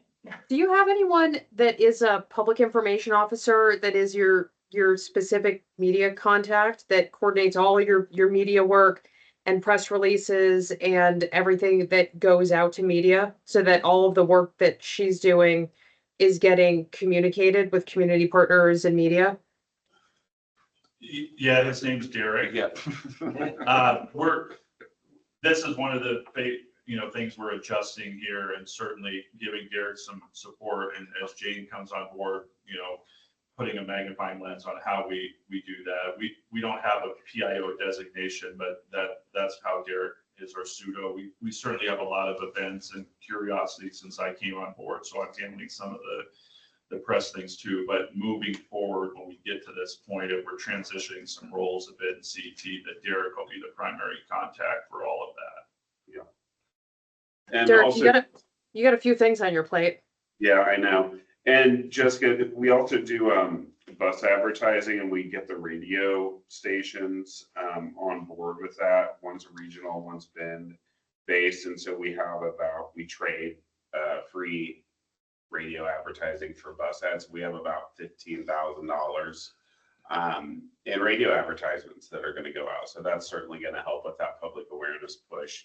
And we'll be doing press releases as well to announce this once we hone in on our specific event calendar. So more to come on that, and you will definitely get pinged when all that stuff comes to help share the information. Yeah, that's awesome. Thanks. One of the things that I picked up recently at one of the conferences that I was at, there's a police department that is doing virtual ride-alongs, which sounds insane to us here at Bend PD for a variety of reasons. However, the interesting part that might correlate with you guys is to go do a Facebook Live and have Bob get on the bus and ride the bus at 6 a.m. and go live for something like that. Sorry, Bob. And inviting media to go on a bus ride and whatever that looks like so that you've got something where you can push out to media that'll end up on the news. I move that Bob ride the bus at 6 a.m. on a Facebook I Live. can't wait when the Me bus too. goes. Like, I can't ride the bus. I mean, it's not all about me, June 2nd expansion, but I can finally ride the bus to work once we expand. But I like that thinking with Jane, our new, what did we decide, your Gen Z? I am Gen Z. She had some ideas, and apparently there's something of a social storm right now about people acting really, that are old like me, acting really cool and using young lingo. And she showed an example, which I'm sure to make an ass of myself. That's what I That showed was him. wonderful. Yeah, so that's some of my inspiration. And then to your point, Jessica, like if, say a different example that like a live stream talked about going on the bus, riding the bus and interviewing some people in our community. And, if they're willing to be on camera and putting that out there, why do you ride the bus? Like, how does it benefit you? And putting that out so people can see it. And also just showing some of the key places along the routes and just engaging with the community and then putting that out to the people so people can see what it is like out there. So Can we have Bob do a TikTok dance on the bus? No. just wait. I second that motion. If I'm doing it, all of a sudden our RPTAC board members are Very there. going to. I got you. As of right now, our Instagram has about 340 followers, I think. So Wow. go up. You can show viral. I could. That's Yeah, a good starting point. I don't know. You can only go up. from Yep, there. exactly. Yeah. We're also working on a new mascot, so more to come on that. We might have you vote on one. Are you gonna get in the suit? Well. Cite other duties as assigned. I said I'll do, my problem is when my intro speech here is like, I'll do whatever I can to promote and increase transit, and Derek has taken that a little too far. Yeah, but the TikTok and the anonymity of the suit. Like, Oh, that might be the thing. That might be the thing. Except, I don't know, I still, the only mascot that I'm aware of that you would like fit in the uniform is Smokey. Yeah, no, I Most mascots are tiny. I feel pretty safe on that, but then my other worry is like they'll get a mascot suit that doesn't fit, then it'll be like a midriff shirt on. Yeah. Which is Smokey though is big. Yeah. Yeah, I mean, you want something to go viral, right? That'll be it. All right, let's move on. Please. Any other community engagement opportunity bits? Oh, Brian, do you want to talk a little bit about the commute options? Or May Walk and Yeah, Roll? yeah. So May 6th through the 15th, we're hosting a series of events and we're partnering with CET on the May 8th walk tour. But we're partnering with Get There Connect to do a Get There Challenge during May 5th through the 16th, as well as events all over town. Some of our fundraisers for youth bike helmets and our Safe Routes to School program. Some are just community gatherings, all about activating spaces and getting people moving. It's springtime, and so now's a good time to walk and roll. Thanks, Derek. Yep. Yeah. Right on. 2 thumbs. Yeah, we'll be filling in the calendar. We like to put on the back of the agenda a calendar of events. So if you guys ever want to have it on the other page, if you ever guys want to look through that, we typically highlight kind of the upcoming events that we're doing, as well as CYC board meetings and things like that that are of interest to the group. I like this section of this meeting. Yeah. How are you out there? How are you getting people engaged? What can we be involved in? Mhm. That type of thing is good for this. Yep. Should we move forward with the next section of the committee organization? Yeah, let's do it. Great. So for this moving forward, real basic, our next meeting is June 18th, 2025. And we also have some discussion about a community member retreat that we've been talking about a little internally, and want to talk about that today briefly. And then within that, what are the topics we recommend CET staff to bring to the committee in 2025? Bob or Derek, do you want to jump in on either of those points? Yeah, I will note that we did talk, we met with our chair and co-chair, Brandon Gregg, and talked about the December meeting. It does fall on like the week before Christmas. So we talked about pushing that up a week, or I forget what date that is. But if everybody's okay, I feel like it falls in like a December 15th or something like that. So we can talk about that later. I just wanted to make sure everybody knew that we weren't going to follow the traditional third Wednesday of every other month in December, because it was falling on the 17th, and we're going to move it to the 10th. Yeah. So we'll get a notice out for that. I'll get calendar invites for the upcoming meetings out soon. But yeah, with the retreat, we talked about a little bit about at the last meeting. You know, there was an option of like combining it with, you know, the open house event, and it seemed like it was too much. It seemed like the committee wanted a good like 5 hours, minimum of 4 hours, and then we do it over a lunch break. And bring in lunch for the group. And I think there's a variety of topics that could be covered, like Megan's here right now. There's a lot of, you know, what is CET's kind of overall, you know, outlook in terms of like how we're spending funds, and, you know, what are our funding sources? What grants are on the horizon that we might be applying for? What are the interests in committee members in terms of like COIC as an organization as a whole, how transportation fits in that. So we can cover a variety of topics, but I'd like to get some input from this group on how we can hone it in, you know, and it's really an opportunity for this committee to be more engaged, more active, and, you know, instead of us bringing information to you to help us kind of hone that, and, you know, bring you topics that you're interested in, want to talk about, and want to help us then in turn. So I guess thinking about that, we probably do it on a date that wasn't maybe an off month from PTAC, so we don't have too many meetings. So it'd be maybe December, maybe like the November timeframe could be good. And then we can also maybe do like a little financial analysis on the fares, and look to see like what we're seeing thus far with the fairs, and, you know, whatever this committee can do to kind of weigh in on that to make us more successful with our outreach and our fare collection. So those are just kind of ideal timeframes. I think we need to decide today, but I do want to make sure that we do a retreat and make it so most folks are available. So we'll be doing some Zoom polling in advance just to make sure that we can get folks. And I think like in person only. We have a virtual component, and maybe we do it in Redmond, or we do it somewhere in the middle where we can meet off site. That's also an option, or do a tour of somewhere. Bob, anything to add to that? No, I think that's all good. I think part of it is, you know, we want to make sure we have some thank you and acknowledgement each year, as far as the retreat, reset our priorities or larger strategies. We're going to be doing tons of things leading up to the fall here of changes, and so a lot of opportunity for feedback, and then this kind of what's next component. I'm also okay with, I know people's times are valuable.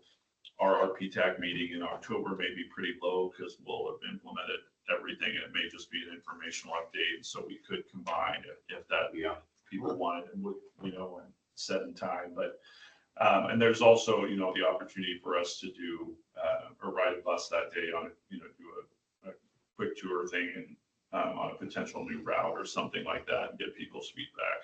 I want to make it valuable, and not just around a free lunch, but certainly getting feedback, sharing more broader information than we normally do. Yeah, and it might be good just to look at kind of this committee more holistically, like the Deschutes County Bike Ped Advisory Committee. They do kind of like an annual report, where I'm not saying that we would go to that extent, but it's kind of framing up their accomplishments as a committee, things that they've worked on, plans that they've weighed in on, services that they've helped, you know, kickstart or advocate for. And so that might be a good way to kind of look at like this committee's role and advocacy, and, you know, supporting outreach and things like that. And then using that as a template, like moving forward, like what were the, you know, some of the accomplishments this committee's had. And then like a look in the year ahead to see kind of like try to plug in those main CET initiatives and where we can get our PTAC group to support those initiatives. And, you know, you guys are all in your local areas, the voice of transit. So, you know, things that we are pushing out, we're hoping that gets disseminated back in the community. That's our role as well. It doesn't all fall on you, but having your support and being kind of champions of how we advocate in your local communities, that's really the intent of this committee.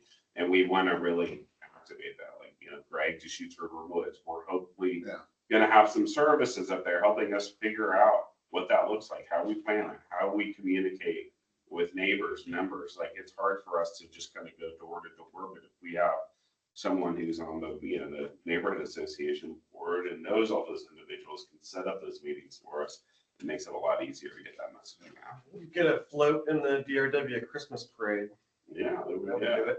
Oh, yeah, yeah. I better get Bob's marmot costume. December in time. 6th. Oh, yeah, no way. December 6th. Kidding, not kidding. Give me a Christmas marmot. Hey, Bob, you can be Santa Claus. Yeah. I'm the Santa Claus lately, and On top of the bus? On top of the bus? I'm beginning to think I may have poor career choice. Yeah. So for this retreat, the framework of it, is it going to be facilitated by, how is that going to function? We'll facilitate it, meaning staff, but with input from the committee in advance about what you guys want to see. Is it financial? Is it grants? Is it service ideas, engagement with local communities? I mean, I could see a lot of kind of broad topics, but we want to narrow those down. And I think it's kind of more or less an open forum about how to make sure that you guys are getting what you need and what you want, and, you know, what's keeping you involved, what keeps you coming to meetings, the things that you like to hear about, the things that you want to weigh in on. I know there's some limitations there, and also that relationship with this committee and the COIC board. I think there's opportunities to get like the chair and the vice chair to some COIC board meetings, and they want that as well. And that's what I was wondering, you know, like on doing an annual report, have us make it, present the annual report to COIC, I mean, board. I mean, 10 minutes, 15 minutes, but it's just. So note, Greg volunteered to write the annual report. That's all I was saying. You write it and I'll present it for the record. Well, In a minute, so it must be true.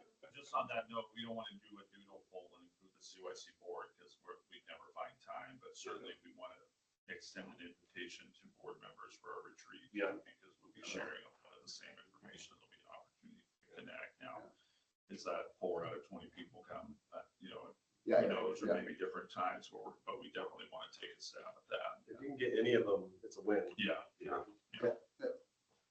And Brian, we did talk about, so the October PTAC meeting will be pretty light. We could do kind of like an hour PTAC meeting, and beforehand, we could do the in-person retreat, break for lunch, and then we could do the, you know, if folks couldn't attend in person, we could do like an hour PTAC meeting. And that way everybody kind of has that time already blocked off because they're expecting, you know, or maybe a 45-minute formal meeting. If we have business, or maybe not any meeting at all, we just repurpose that time. It'd be good to keep the hour in there, then we can move around it. Yep. Okay. You know, and then maybe there's a little debrief. If we did open it up for an hour, and we could then kind of talk to the members who weren't able to attend in person about what we discussed, get a quick overview or something like that. So let's maybe plug the October 15th as the retreat, and we could do you know, a noon to 4 or something like that, 11:30 to 4, and then have it overlap with the PTAC where we could get virtual participation. Does that sound good? Yeah, I'm plugging it into my calendar now, so you're. Okay, great. And that way we have a date that we can. I have a love-hate relationship with doodle polls. It's gonna be in October. Yep. You there now. Wednesday, yeah. So Nick just, October 15th. yeah, October 15th, Nick. Yeah, I did, by the paper. Now, Thank you. Yeah. I'm old. All right, I think that's, Are we good on this section? yeah, I think we are. Okay, so we can move forward to member report outs. So what transportation initiatives and or issues are happening in your local areas? Who wants to kick us off? Anybody online? See James with his camera on. Then his cool hat. I like that That's a hat. cool hat. Nice hat. Well, I was just gonna say that, you know, what was the question again? What's happening in your local area, James? Oh, okay. Well, you know, with spring, you know, I think that the ridership is up and I see a lot of people riding the bus and, you know, moving around the community and see the buses all around throughout the community, and it seems like they're running good. And so, you know, we really appreciate that for our tribal members and our clients to get their appointments. And I know they really value the bus service. And so we appreciate that as a community, you know, that we have that service. And I think that the going out to some Nasho and the outlying areas, that's going to be really good to get people in, because a lot of those people out there really are stranded out there sometimes and don't have any way to get to a store or anything like that. And, you know, if you're out in some Nasho, you're 20 miles away, you know, from doing your grocery shopping or paying a bill or whatever it is. And, you know, so I'm sure that the people out there will appreciate that service. Great. Thanks, James. Thank you for the opportunity. Just a little suggestion, maybe we should have a meeting out in Subnatcha one day. That's a beautiful area. You've never been out there. And I echo James's concerns about that. You know, is a kind of somewhat indicator. A lot of Jefferson County School District children will be on a public bus, either getting to school or going home from a after-school activity for over 3 hours a day. So these things do matter, and appreciate that support there. Also appreciate the opportunity for the Latino Community Association. I know that was discussed earlier. I think that's a need for our community for that. It doesn't go unnoticed on my part. One thing that I will bring up, and I know it's a little edgy, but with warmer weather, we're seeing some more changes in our challenges with homelessness, and I suspect that nearly every community in Central Oregon is experiencing this challenge where the challenges associated with homelessness change with time or seasons, or as we start to work on those challenges, there's new issues that come up. And Bob, I want to express my appreciation for Tammy Bainey. I know she recently affirmed some requirement for some of our homeless individuals to pay fares and things like that.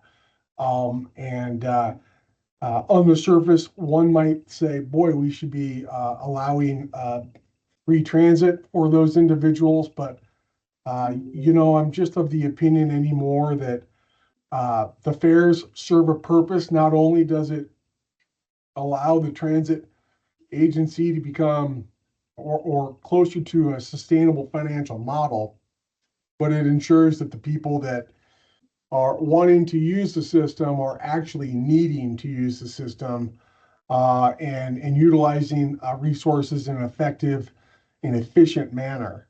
Very subtle point, but I think it's important for me to share that. And so, Bob, please share my appreciation with Ms. Bainey. Thank you. I will. Thanks, Nick. Great. Thank you, Nick. Let's keep it online right now for any comments or report outs? Anybody else? I don't see full names. I can't. Yeah, it's Hobie is on there, but I think she's, oh yeah. I'm here. Hobie, Hello, did you have- everyone. Just local area would be ODOT for me. But what I can share is just that I'm working diligently to get funding agreements and formula funds out to the organization for the July 1 start date for new funding. So, I mean, that's kind of the biggest thing for this group. And I appreciate being able to drop into the last half of this meeting. Excellent. Thank you, Hobie. Good to see you. Yep. Good to see you too. Thank you. Anyone else online? Jessica, did you have a comment? You kind of jumped in there. No, I don't have anything to share this month. Okay. All right. Who's our other person up there? I'm trying to figure out who that is. Janet. Janet. Janet. Janet.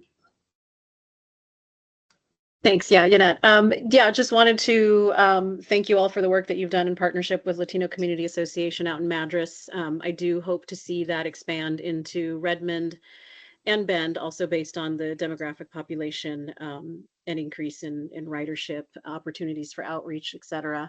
There's a huge unmet need right now with our Spanish-speaking Latino community. And in light of the situation nationwide with immigration justice that's happening, I think it's important that this continue to be a priority for public transit, that we are intentional about the outreach and how we are engaging a community that has been left off of these conversations historically. And again, the demographics in Bend and Redmond vary so much. The latest census doesn't capture a full picture of those demographics. And so while Madras has that higher concentration per capita, it is extended into these other areas, including Prineville and Sisters. So again, thank you for that work. And I hope to see more of those partnerships happening and more engagement and intentionality behind that outreach to this community.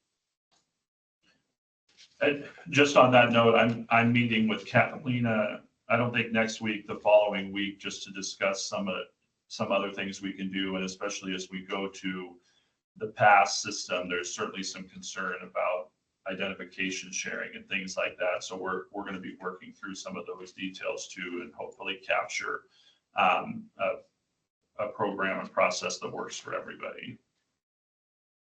Great, thank you.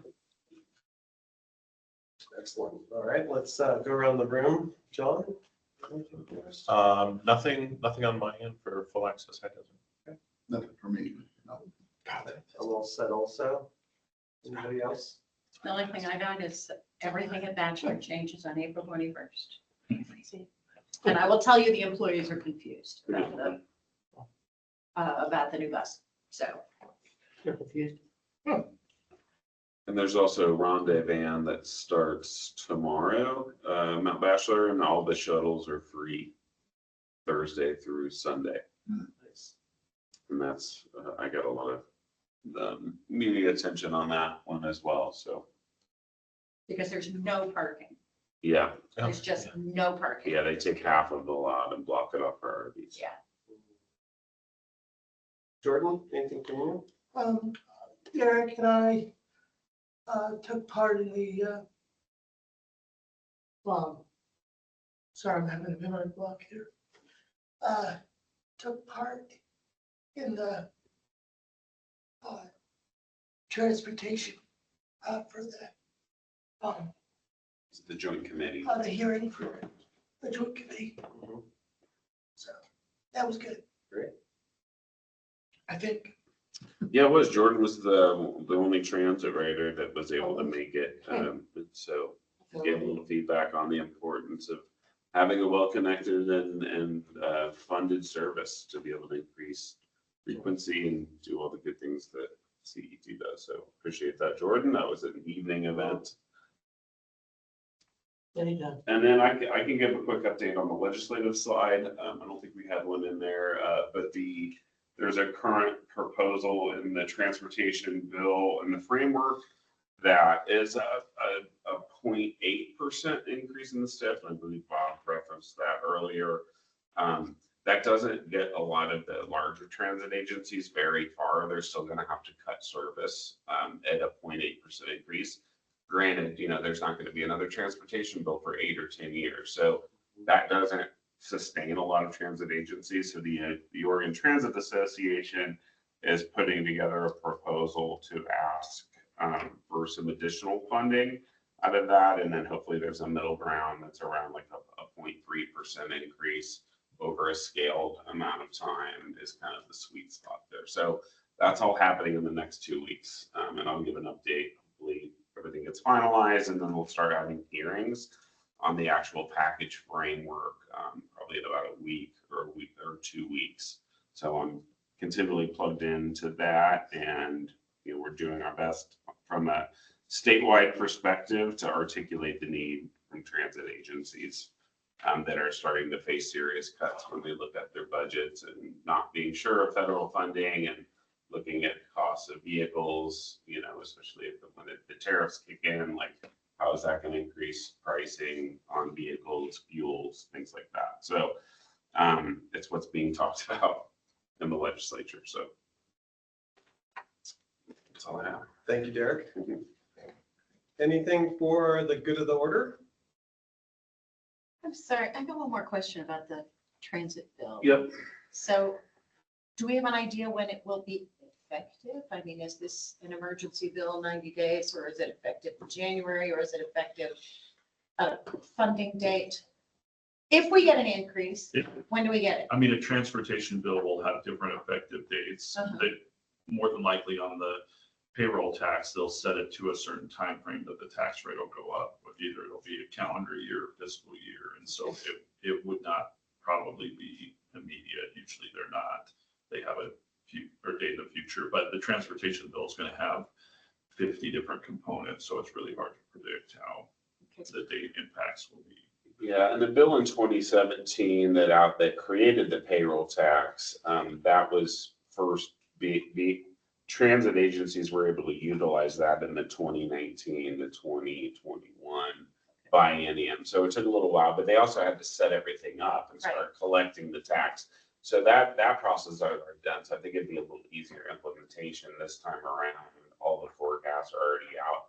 So I'm assuming it would potentially be in the next funding cycle, which we're about this current funding cycle starts in July of this year. And Hobie, I don't know if you're still on, but I don't know if you've heard anything about that.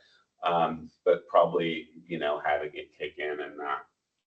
So that would be the 27, 29 cycle is when I would envision, but maybe sooner. I don't know. We'll see. Yeah, I think Bob summed it up pretty well, because the approvals would have a date with them, or there would be some legislation that would need to be processed in order for all of that to change. So it wouldn't be an immediate effect.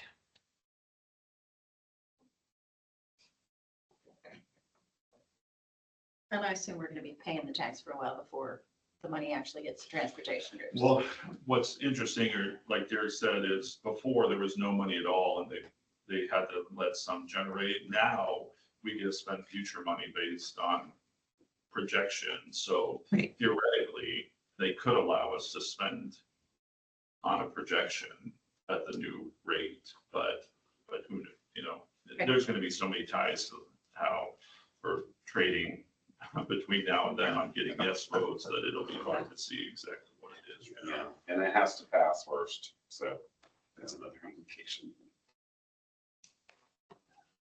There's not a problem with that, is there?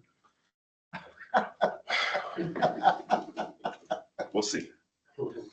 Surely not. Anything else for the good of the order? I had an idea about a new route. I called Bob just last week when I saw him on the bus. It was about 27 all the way out to Eastern Little Woods when that new library opens up. I'm just trying to go through there. Yeah, good point, Rob. I'll jot that down. Make a good trend. Because it helps 5 and 6 out a lot. Because when you turn through that gas station right there on 27th, and get on south right there, right by the dump site, There's the new library, it's a 3-story one, and like to see one go out there. In the hospital. Okay, well, thank you for your input. If there's nothing else. Motion carried. Once, going twice, okay. Meeting adjourned. Thank you, everyone. Thank you. Thanks.